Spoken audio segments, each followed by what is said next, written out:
He is the author of Sense and Goodness Without God and also Not the Impossible Faith. He has a PhD in ancient history. And here he is, Richard Carrier. Yeah. Well, while we're waiting for that, I'll tell you that my talk is going to be about this book called The Christian Delusion. It's edited by John Loftus, has several chapters in it, and I'm going to be talking about that book and why you should buy it. It'll be very useful to you. It's also the book that you should give to your Christian friends if you want to introduce them to something that will outrage them but also educate them. The title of this book, The Christian Delusion, is a riff on Richard Dawkins' book, The God Delusion. And Richard Dawkins got criticized a bit for being somewhat unscholarly, somewhat unthorough, or not responding directly to what Christian apologists argue, as if he was out of touch or whatever. So we took that critique up as a challenge, and we got a bunch of experts together who actually are experts in all these different fields, and put a bunch of chapters together that are scholarly and well-researched and thoroughly cited and do respond to the criticisms and apologetics of the field. And we focused on Christianity, of course, because that is the main bane of our existence at present. Not that Islamic people don't read our books, so that's kind of useless. But the Christians kind of are forced to, ultimately. All right, let's begin. The topic of my talk today is, are Christians delusional? Let's find out. First, we got to define terms. What do we mean by delusion? There's the colloquial sense of delusion, which is a false belief or opinion. For example, he has delusions of grandeur is a common phrase. I'm not talking about that. The other is from psychiatry, which is a false belief that is resistant to reason or confrontation with actual fact. Now, there's a politically correct version of this psychiatric term that you'll find in actual diagnostic models that makes an exception for religion without actually telling you that's what it's doing. And this is the actual formal definition: a false belief based on an incorrect inference about external reality that is firmly sustained despite what almost everybody else believes, notice that insertion there, and despite what constitutes incontrovertible and obvious proof or evidence to the contrary. Now, I want you to take that bit in italics and take it out, and let's just read the definition, the formal psychiatric definition: a false belief based on an incorrect inference about external reality that is firmly sustained despite what constitutes incontrovertible and obvious proof or evidence to the contrary. Obviously, if you take that little section out, that little italicized part, you still are talking about a delusion. I mean, it's quite clearly that's what we're talking about here. So I'm going to not use the politically correct definition. I'm going to talk about just the basic definition: a false belief that is resistant to reason or confrontation with actual fact. And I'll say that not all false beliefs are delusions. There's lots of different kinds of false belief, and I could give a whole lecture on all the different kinds, but I'm only going to talk about one delusion as one particular kind of false belief.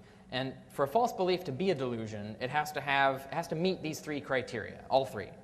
The first is certainty. It has to be held with absolute conviction. If you're kind of wishy-washy about it, it doesn't really qualify.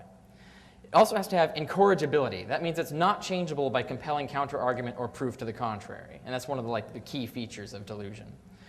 And the third criterion is impossibility or falsity of content. In other words, it has to be implausible, bizarre, or patently untrue. Now, there are different kinds of delusion.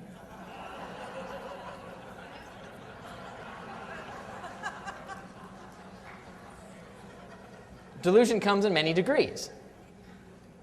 Here you got my official Dr. Carrier delusion scale. You go from mildly delusional. Now, we all are mildly delusional. Actually, psychology has proven that we all harbor a variety of different kinds of mild delusions. Guys often think they're hotter than they are. Women often think they're less hot than they actually are. And they can actually show this with objective tests. They can have everybody in the room look at your picture and rate how attractive you are, and then have you rate how attractive you are, and you can see the difference between the average objective measure and your measure. These are the kinds of mild delusions you have. One of the common ones is people overestimate how competent they are at a skill.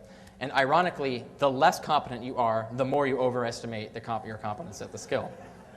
And this is a universal thing. It's the way our brains work. And anyway, so there are mild delusions. Then there are majorly delusional people. There's people that get worrisome and then crazy and then, of course, batshit insane.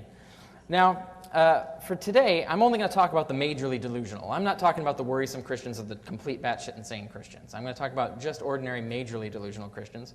I'm also not going to be talking about mildly delusional Christians. Now, what are we talking about Christianity? Let's define Christianity here. Now, I can't take credit for this. I did not invent this quote. I don't know who the author is, so props to them, whoever they are. Maybe someone can find out and blog it or something. But you can find it on the internet. It's actually a completely 100% accurate description of what Christianity is. The belief that some cosmic Jewish zombie can make you live forever if you symbolically eat his flesh and telepathically tell him that you accept him as your master so he can remove an evil force from your soul that is present in humanity because a rib woman was convinced by a talking snake to eat from a magical tree.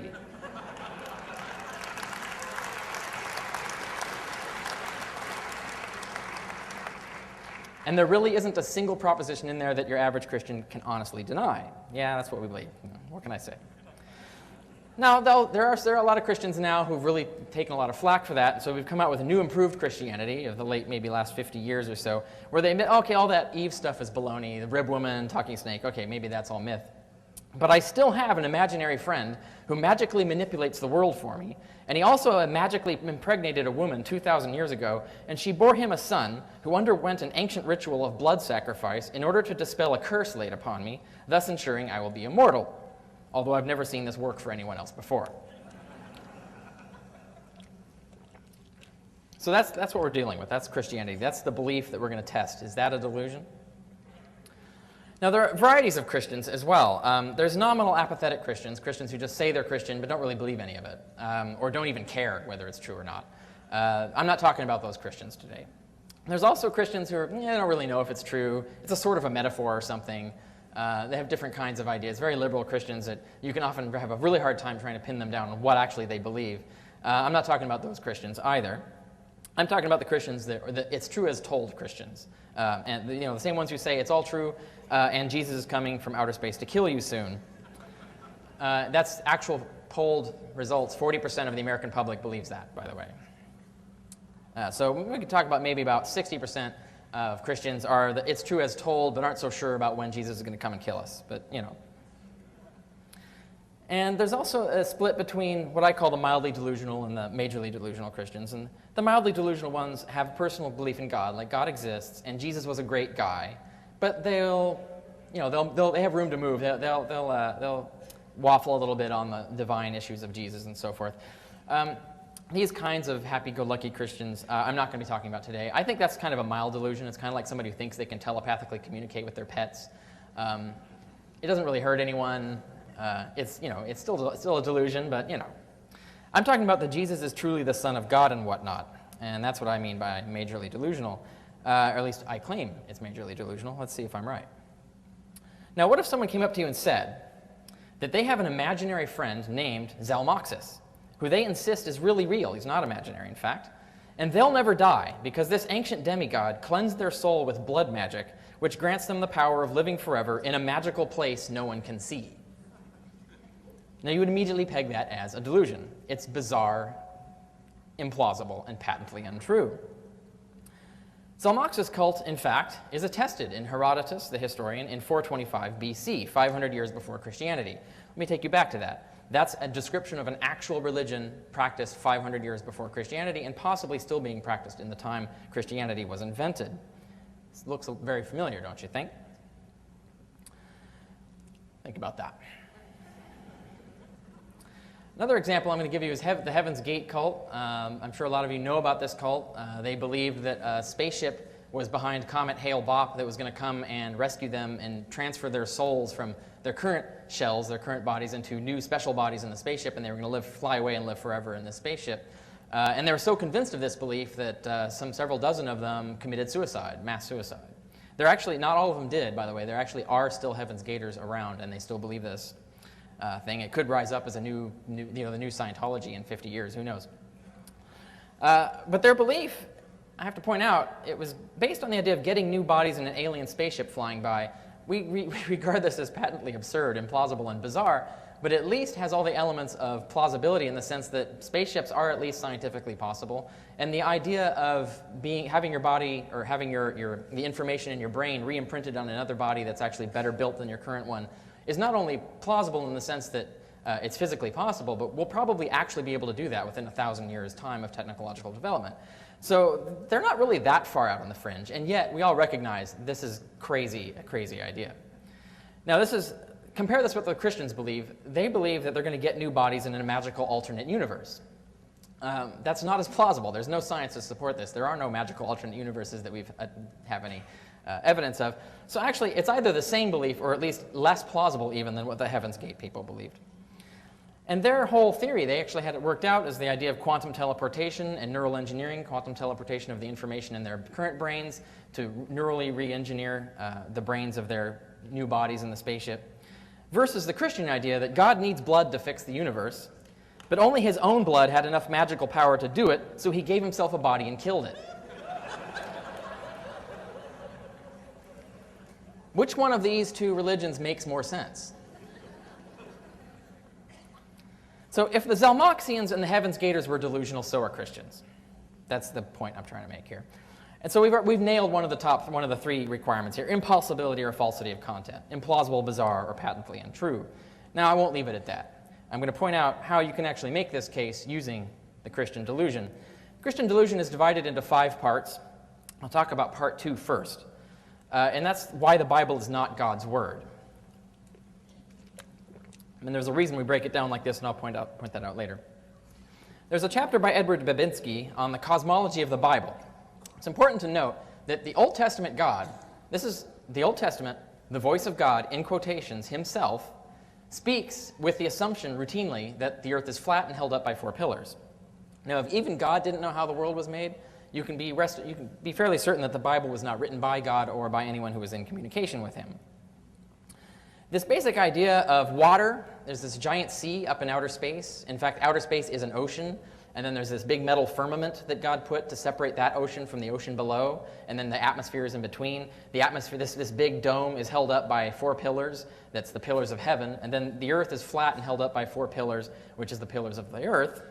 This is a common cosmology. It was believed, this is the structure of the universe as believed by all the neighbors of Israel when the Old Testament was written: the Egyptians, the Babylonians, and the Sumerians. Babinski shows this, documents it extensively. They use the same metaphors, the same terminologies, the same concepts. Everything worked in the same place.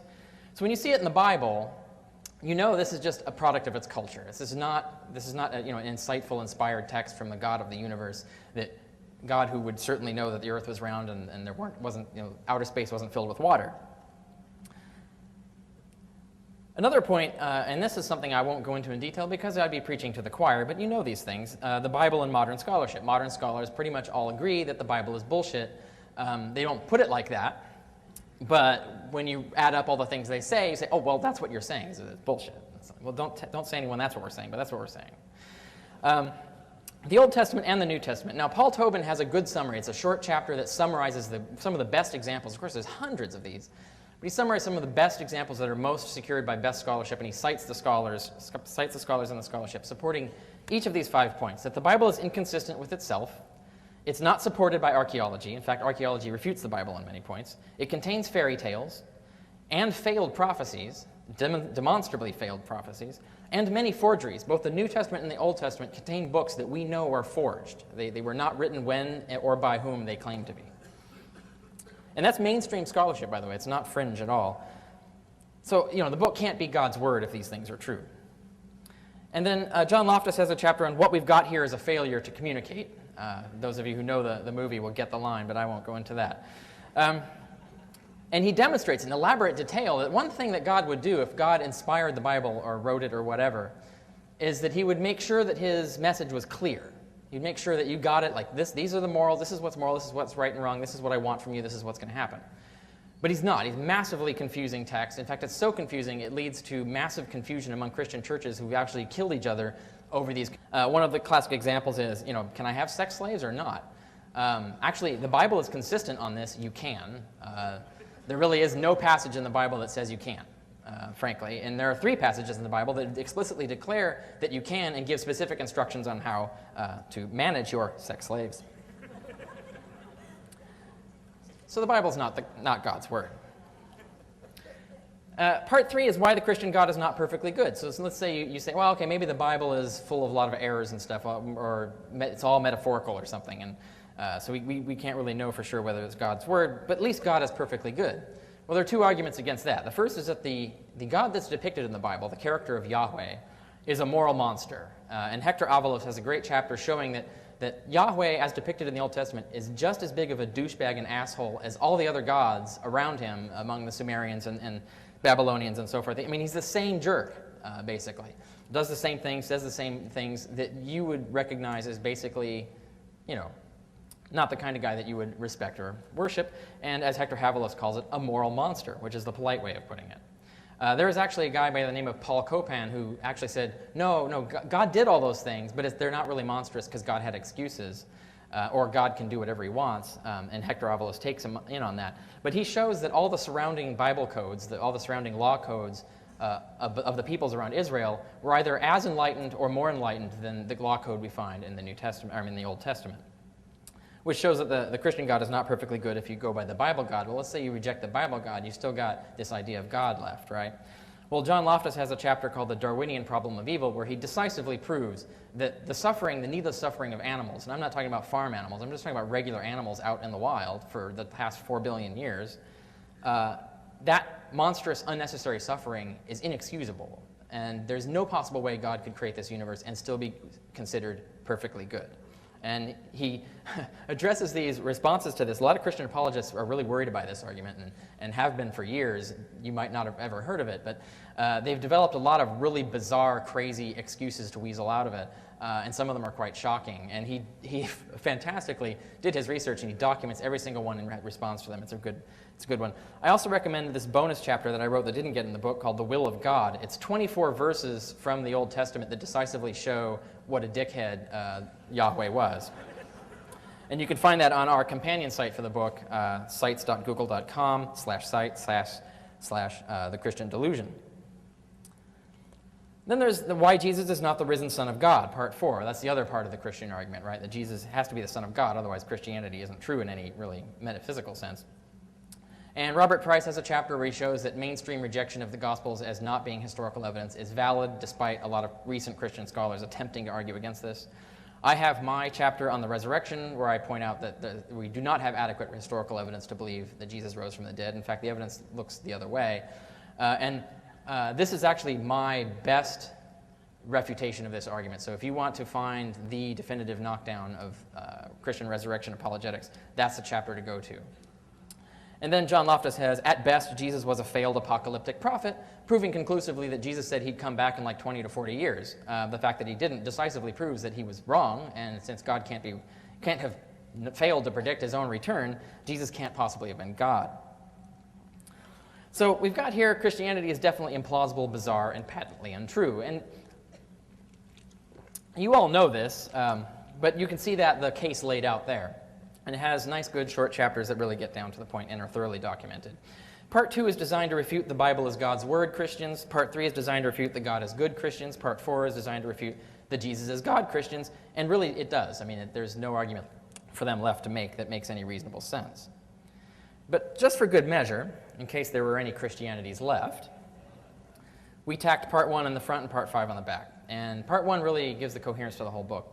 Part 1 is addresses the I don't need evidence Christians. And Part 5 addresses the but we need it Christians. What do I mean by that? I'll do Part 5 last, but I want to give you the general thesis here. You can break Christianity down into various different forms, and they all overlap, so they're not distinct forms, but when you add them all up, you've got one whole pizza pie. When you eat all those pieces of the pizza, there's no pizza left. So once you destroy all of these different versions of Christianity, there's no Christianity left to rebut. So let me get back to that one point. Why society does not, I could call that the Jesus wheel. Jesus wheel pizza. Why society does not depend on Christian faith. That's the argument is that, okay, it might be false, but society would go to hell in a handbasket if we gave up Christian belief. So we should convince people to believe it anyway because it's good for society, necessary for society. And there are a variety of different ways this is argued. One, of course, is that Christianity provides the basis for moral values. And so if Christianity, we get rid of it, no one will be moral, so we really need to convince people that it's true, even if it's not. David Eller refutes this from the perspective of an anthropologist of religion. He's an actual anthropologist of religion, wrote literally the textbook on the anthropology of religion. And he argues very convincingly and thoroughly that Christianity is just one basis among many for different moral views, and it's not a very good one at that. So we don't need Christianity. There are lots of options that we can replace Christianity with. The other is atheism. You often hear that atheism was the cause of the Holocaust, the subtext being that that's where we're going to go if we get rid of Christianity. It's going to be the Holocaust all over again. And I'll tell you right now, this is my favorite chapter by Hector Avalos in this book. And you can tell that carries some weight because it's not one of mine. And he says, point out, atheism was not the cause of the Holocaust. And he has a really excellent comparison of the program, the written, declared program of Martin Luther, the founder of Lutheranism, and the Nazi program against the Jews. Point by point by point. They're identical, essentially. Whereas you don't find that there's none of those points in Darwin, for example. There's none of you can read all the texts of Darwin, you're not going to find Martin Luther's list of things to do to the Jews. But you get it from Martin Luther. And he shows conclusively that Nazism itself was basically a Christian movement. It wasn't an atheistic movement. It was very Christian, inspired by Christianity, specifically German forms of Christianity, Martin Luther being one such. And of course, he also demonstrates that Hitler wasn't an atheist, contrary to popular myth. Another one of what we need at arguments is Christianity was responsible for modern science. And you think, what the hell? I have a chapter on this. This is right in my field. I study ancient science. I'm an expert in it. So when these Christians say these things, I know of what I speak, definitely. So I have this chapter called Christianity Was Not Responsible for Modern Science, where I lay out the argument that they've actually made and show why it's complete bullshit. Not only bullshit in terms of being completely illogical, but also in terms of being factually wrong on almost every single point. But you might wonder, who makes this argument? Are you serious? Yes, there are several popular conservative textbooks that say this. I'll give you one of them, a quote from one of them. As a new generation of historians, sociologists, and philosophers of science has proven, biblical religion was not the enemy of science, but rather the intellectual matrix that made it possible in the first place. Without the key insights that Christianity found celebrated in the Bible and spread throughout Europe, science would never have happened. The evidence is incontrovertible. It was the rational theology of both the Catholic Middle Ages and the Protestant Reformation, inspired by the explicit and implicit truths revealed in the Jewish Bible, that led to the discoveries of modern science. That's just one quote. I have others in my chapter in this book. The entire paragraph is bullshit, every single line. So that brings us back to the last one, part one, which is the I don't need evidence Christians. And this is one of the best sections of the book, and it's one that I think you can read, you really should read, because it's not only applicable to religion, it's applicable to all your decision-making in your life. Because it's going to educate you on how your brain has evolved to make mistakes. Your brain is inherently built by natural selection to screw up. And you have to compensate for those errors if you're going to think rationally and accurately. And these chapters nail these things in several ways. David Eller talks about how Christian evangelists in foreign countries actually use established anthropological and psychological science against people in order to spread the faith. They use what has been learned by anthropologists and have several textbooks explaining how to manipulate people in different cultures to adopt Christian belief. And it's a very interesting thing, but it also educates you on how much of your mind is basically permeated with cultural assumptions that you take for granted, and how much culture affects how you see things and understand things. And by showing how that is manipulated to control you, you can understand how to resist that manipulation and avoid the pitfalls of it. And then Valerie Tarico and Jason Long have a Christian belief through the lens of cognitive science and the malleability of the human mind. Both cover all the psychology of these kind of natural errors, and I'll talk about that a little bit more. And John Loftus rounds it out by revisiting his outsider test for faith, which is one thing that he's famous for. He's actually the ex-protege of William Lane Craig, so he knows William Lane Craig's tricks. He was once an evangelical intellectual under him. Now he's an avid, hardcore atheist. And what is the outsider test for faith? It's very simple and common sense, really. You must test your own religious claims and texts by the same standards you apply to other religions. That's it. That's all the test your religion has to pass. If your religion's claims and texts fare no better, however, then your religion is just as false as theirs is. Now, this seems like an obvious thing to say, and yet there are many Christians who've blown their top over this and insisted that he's wrong, that this test doesn't apply, that we can ignore this test, and so forth, which is astonishing. But there are reasons why we need to test our religious belief or any worldview by the same standards we test the ones we reject. So if we reject a religion for X, Y, and Z reasons, and those reasons also hold for this other religion we're looking at, we got to reject it too. Otherwise, we're being inconsistent. Why do we have to do this? We have to do this because religion, the religion we assume, and not just religion, political views, anything else based on your geography and where you were, other beliefs can have this exact same background. One of the reasons to get a clue on this is that the choice of religious belief is positively correlated with cultural and geographic familiarity and access. Mostly Christians in America, mostly Muslims in the Middle East, mostly Buddhists in Asia. That generally is not what you see when one of these is a true religion. Generally, you see this pattern when religion is basically a cultural assumption rather than something that's true. Contrast this with science. There's no American science, Muslim science, and Buddhist science. Science is the same everywhere. Physics is the same everywhere.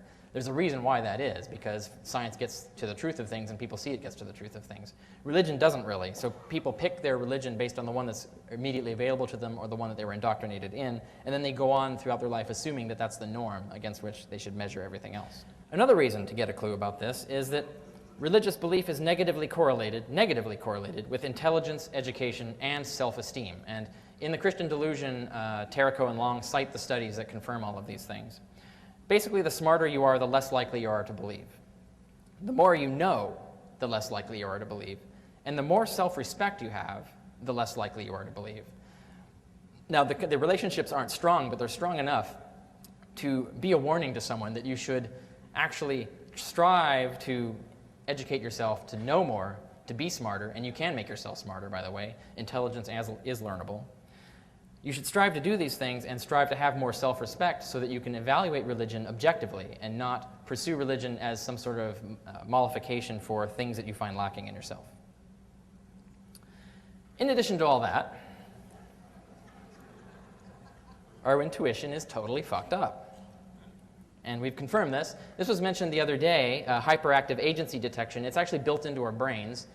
We over-attribute agency to things that happen in the world. And there's a great quote in there. I probably won't have time to read it. I wish I did, but I'm going to skip over it. If you want to know about this brain module that over-identifies agency, the Christian Delusion has a great section on it, talking about it. A lot of actual experts in cognitive science and the history of religion have studied this, and it's been confirmed that this is the way the brain normally works. It's the way you've evolved to work, so that you're actually prone to recognize or assume that there's a conscious purpose behind things that happen. So you might catch yourself arguing with your car, for example. That's the same kind of thing, but you've grown beyond the point where you can immediately correct that information. You can argue with your car, but you know there isn't really a soul operating your car. But people who don't make that connection, who don't start to realize, oh, there isn't really a soul in my car, that's basically religion, except instead of the car, it's in the universe or whatever. There are various other examples like this. One is that fear-based messages suppress critical reflection, and this has been confirmed by psychologists.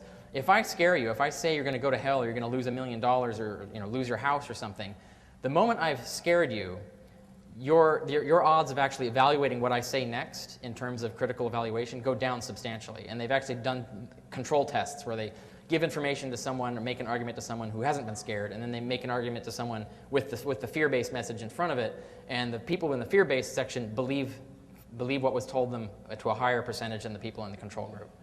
So your brain is actually hardwired to say, oh, this is scary, this is important information, it's important that I believe it. And it's the same basic problem with hyperactive agency detection. As cavemen, it made more sense to err in the direction of caution. If you overbelieve things that are dangerous, you're going to catch all the dangerous things, and you might do a few mistakes that aren't dangerous or not as dangerous. Whereas if you underdetect danger, then something dangerous is going to get you. So the odds of you being killed by underdetecting danger are higher than the odds of you getting killed if you overdetect danger. So we're designed to overdetect danger, which means we're extremely manipulable by fear. And that's actually how we've evolved to be. It's a basic error that our brains make, and you should be on the watch out for it, because it's not just religion that can be used. They can use this factor to manipulate you. Politics, media, corporations, everybody can do it. Another one is time increases confidence faster than evidence, and this is a weird one. You can take a control group and give them more evidence, and start with a claim and give them increasingly amounts of evidence and see how more their belief increases. Or you can give someone no new evidence and just let them wait amount of time, and the longer they believe something, and they do rates of how certain they are it's true, the rates of how certain they are it's true go up over time, even though no new evidence has been accrued. And we all behave this way. Our brains are actually built to do this, that the amount of time that you believe something is misperceived as increasing evidence that it's true, even though there's no increased evidence. Whereas increasing evidence has actually a lesser effect. It has an effect. It increases percentage or certainty, but its increase in certainty is actually less impressive than the time one. And that's completely irrational, and yet that's the way the brain works, and you've got to be on your guard against it. Another is that rationalization is an autonomous instinct. This was pointed out earlier yesterday. A really good example that your brain makes a decision for emotional reasons first and then comes up with intellectual reasons to believe it.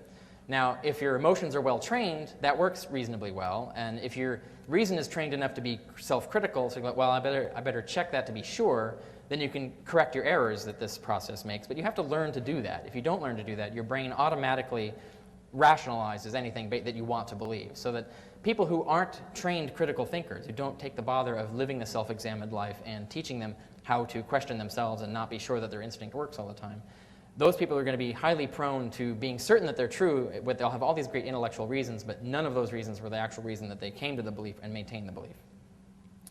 Another is instinctive false generalization, and this is one of the things that surprised me when I actually read the chapters for this book, is that if you present someone with, like, say, 3 arguments for a position, and one of them is weak and the other 2 are strong, and they can refute the weak argument, people automatically assume that they can refute the strong arguments. So that actually adding a weak argument to 2 strong arguments actually worsens your case. It'll actually convince them that you're wrong. So it's actually counterproductive to add a weak argument in. You should only lead with strong arguments and not give them a weak one to do. And our brains are actually designed to do this, that if we can catch a problem with the weak argument, we assume that the whole slew of arguments thrown at us are of the same type and that we can dismiss them all. And it's a way of saving time, in a sense, that you don't have to sit there and evaluate every single piece of evidence. If 1 or 2 don't work out for you, you can basically sort of use an easy heuristic and just reject all of them and then move on to something else. It's irrational, but it's the way our brains evolve to work, and psychologists have proved that that is how our brains work. So we need to act against that and guard against that. Another common one is confirmation bias is innate. We're actually designed to have confirmation bias, to look for evidence for things for claims and for beliefs. We don't look for evidence against claims and beliefs, even though that's the scientific method, by the way. What makes the scientific method contrary to common sense is that instead of looking for evidence for a belief, we actually design a test or something that's designed to find evidence against our belief, if there is any. And that's why science actually works so well, because it works against the way we were evolved to think. And it's important to realize that, and that's another part of skepticism in science, and it affects everything we do, like our political decisions and everything. It's not just religion. But the fact that all these things are inherent is a very strong reason that any Christian or any religious person has to really be extremely skeptical of their religion and make sure that it passes tests, the same tests that they apply to all other religions, because there's all these different easy reasons that they could be misled into their worldview. Now, there's some bad news from all of this, that psychology does trump reason most of the time. And these are studies also discussed in the Christian Delusion. Face-to-face argument is more persuasive than indirect communications. So people who come knocking on your door trying to sell the gospel to you are more effective, even if they have weaker arguments, than a book or the internet. And this has been proven. It's the way people work. It makes no sense, but there it is. But it's worth pointing this out to people, that they're very susceptible to this. And you should be aware that you're susceptible to it.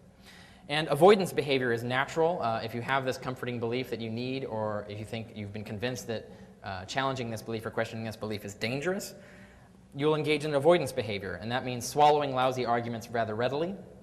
Any argument that you can escape with, you will. And avoiding exposure to opposition. So that means not reading our books, not going to atheist conferences, not going on the internet, avoiding forums. Even ones who get challenging and actually go and interact with us often run away. And that's avoidance behavior. It's irrational, but it's how people behave. And another is the fallacy of poisoning the well actually works. It's a proven psychological principle that if you try to argue that someone is immoral or there's something wrong with them or they're a bad person, then all their arguments can be ignored, even if they have really solid evidence and their arguments are completely sound. So if you ever wonder why atheists have to be vilified constantly by Christians, they're poisoning the well. They're trying to tell people atheists are bad people, therefore their arguments have to be bad as well. And it's a fallacy. It's irrational. But it's psychologically innate. These are problems. Nevertheless, we have this outsider test for faith. We can prove that it's a rational way to go. You must test your own religious claims and texts by the same standards.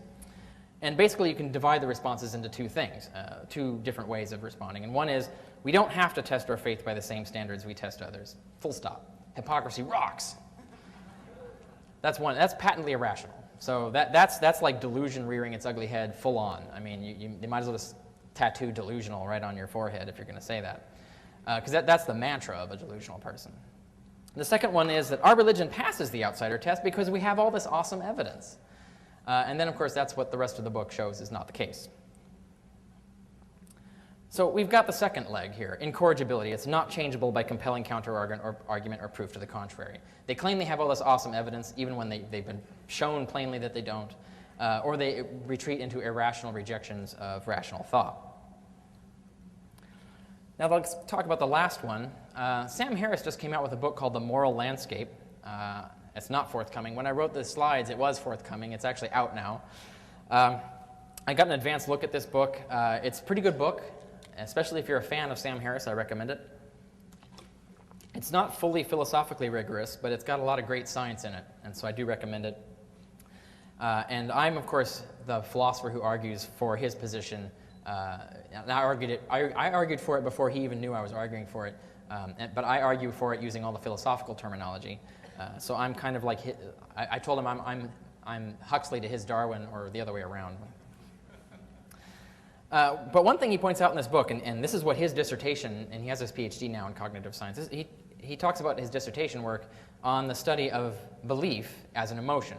And one thing that he and other psychologists and cognitive scientists have established is that what we call belief, this certainty that something is true, is actually an emotion. It's like, it's like love or joy or any of these other, it's actually an emotional state and an emotional evaluator in the brain.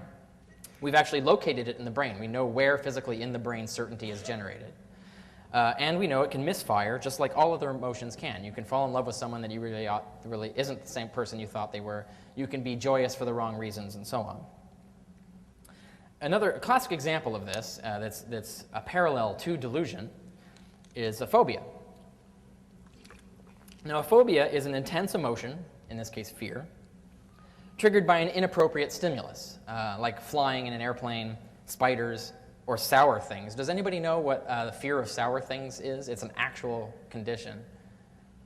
All right, I'll buy a drink for someone who comes up with it later. It actually has a clinical name. Yeah, so there's people who are actually deathly afraid of sour things. They're terrified of them. Now, what makes a phobia is that there's no rational connection between the emotion or its intensity and the stimulus.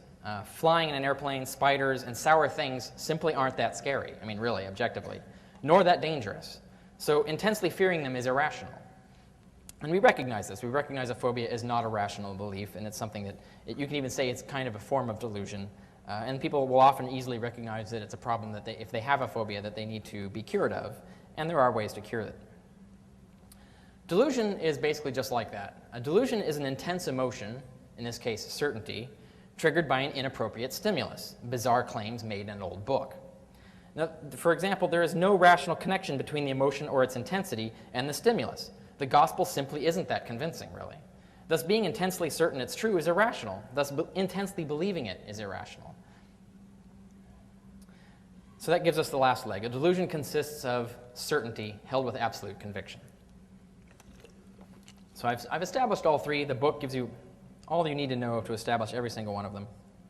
Christianity is a delusion. Now, I'll give you some good news. Psychology has shown some things that we can make use of. One is that the more that someone is forced to defend a belief over long periods of time especially, but even in short-term settings, the more you're forced to defend a belief, the more you have to think about it, and that process itself can actually, to a certain percentage, measurable percentage, counteract all the other irrational things that I was talking about earlier. So the more you force them to think about the weirdness of their religion or the lack of evidence or the challenges to it, the more percentage of Christians are going to start walking away. It's not going to convert everybody, but it's going to increase the number who do walk away. And cognitive dissonance is an emotional state that's uncomfortable when you are entertaining two beliefs that you really want to believe in, but they contradict each other. Or there are two options that you have to choose one or the other. You can't choose them both. And they're really important options, and it makes it difficult to choose between them. This state of cognitive dissonance feels extremely uncomfortable because it's obvious that your brain needs to make a decision. And so this emotion of discomfort is there to push you to go one way or the other. Now, when the purpose of course, is to make decisions. That's the kind of thing the caveman needed it for. But now, when belief becomes a decision, whether to believe something or not, cognitive dissonance can create problems for you because you might end up with contradictory beliefs. And now your only solution is to give up one or the other belief or come up with some rationalization that eliminates the contradiction. Now, if you combine and sustain both of these, you force people into cognitive dissonance. And one thing that's shown is that the starker the contradictions, the bigger the contradictions are, the more impressive or emotionally effective they are, or the starker the options, the more that cognitive dissonance works. So if you combine and sustain both, strong cognitive dissonance creating arguments regarding internal contradictions in their particular beliefs, and forcing them constantly to defend their belief, if you combine and sustain both, it's an effective deconverter of a significant enough percentage of any population. Let's say, even if it were 10% per generation, that gives us the win over like 100 years, for example. So these are the kinds of things that psychology can help us understand. And the purpose of this book is to help you do that. It's a whole toolkit with a lot of information that you can use going out there, and it also will educate you in how to construct your worldview and be aware of the way your brain makes mistakes and how to overcome them. And it's got a lot of great fun stuff in it as well. There are digs at Christians in there, Christians that maybe even most Christians think are crazy. Some of that's in there. But it's a good read.